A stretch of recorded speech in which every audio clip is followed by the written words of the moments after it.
She invited me to her birthday party as her +1, and I thought it meant something special, until I realized I was literally the only single guy there, and she was using me so she wouldn't look desperate among all her coupled-up friends. But here's what I didn't understand back then. That moment would completely change how I saw attraction forever. See, most guys in my situation would have felt crushed, and trust me, part of me did. But what happened next revealed the biggest misconception men have about creating attraction. The next factor is by far the most important thing I learned that evening, and it's something that 90% of men completely miss when they're trying to win over a woman who sees them as just a friend. This is the difference between staying stuck in the friend zone forever and actually becoming the man she can't stop thinking about. Without understanding this, everything else you do, every text, every gesture, every attempt to show her you care, becomes completely useless. Here's what actually happened that night that changed everything. I'm standing there, watching her laugh with her friends,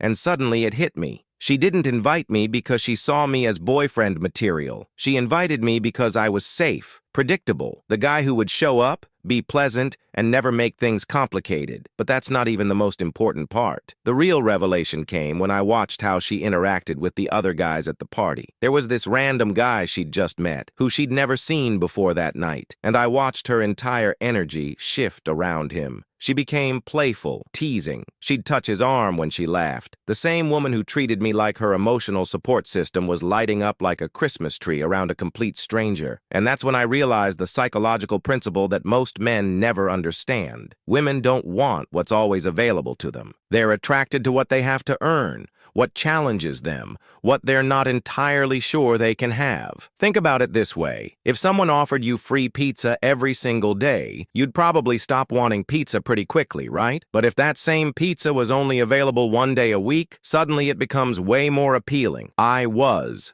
the free pizza. Always there, always available, always eager to please. But here's where most guys make a massive mistake when they learn this. They think the solution is to become a jerk, to ignore her or play games. That's not what this is about at all. The real secret is something I call emotional leverage, and it has nothing to do with being mean or manipulative. Here's how you actually apply this. First, you stop being available on demand.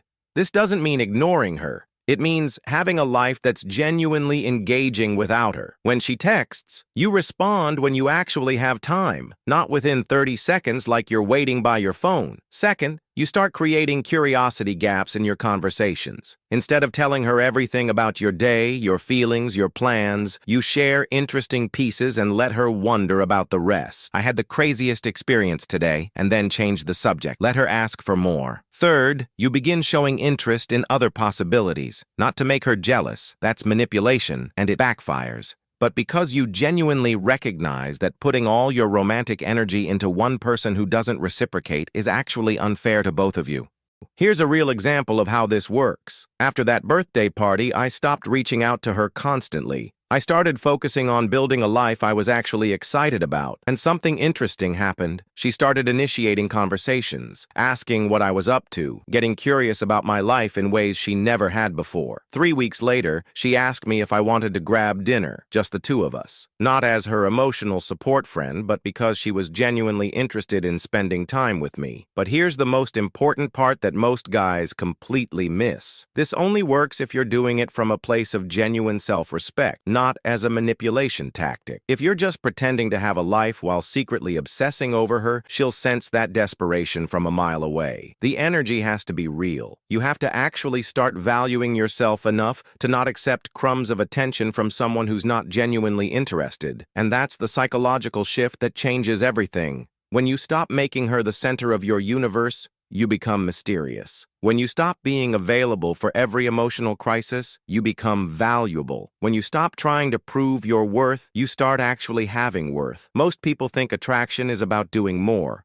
compliments, more favors, more attention. But attraction is actually about creating space. Space for her to wonder about you, to miss you, to realize what she might be losing. The woman who used me as her birthday party security blanket eventually became the woman who couldn't stop texting me. Not because I played games with her, but because I finally started playing a different game entirely. I stopped playing the game of please choose me and started playing the game of I choose myself. And that's when everything changed. Because here's what women actually find irresistible. A man who has options, but chooses to be with her, not a man who has no options and clings to her. The difference between being her emotional tampon and being the man she can't get off her mind isn't about changing your entire personality. It's about changing how you value yourself. And once you understand that psychological principle, you'll never look at attraction the same way again. If this story helped you see things differently, hit that subscribe button because I share more real psychology behind attraction every week. And if you've been in a similar situation,